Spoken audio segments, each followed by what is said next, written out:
Sige na, pag walang driver, pang-tow nyo na. Sa ito truck. Ngayon umaga, nagsagawa nga ng clearing operation ang MMDA kasama ang TPMO, ganun din ang Action Line Division dito sa lugar ng 8 Flores Street, Barangay Bagong Ilog. At kasama tayo ng MMDA Operation Commander na si Mr. Gabriel Go. Kasama ang Action Officer na si Edwin Lopez, ganun din si Mr. Bong De Leon ng Action Line Department ay andito upang magsagawa nga ng clearing operation. Lahat ng sakyan para makapasok yung tow truck. Nadaanan nga nila dito sa lugar ng 8 Flores Street, Barangay Bagong Ilog ang isang sasakyan na tila sira na at hindi umaandar.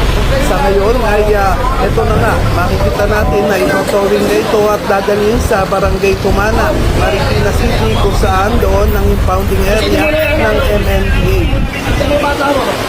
Paano mo muna yung mga halaman? Wala pa daan naman muna yung motor. Kaya, pasok mo na. Ramon, hindi ka Ramon!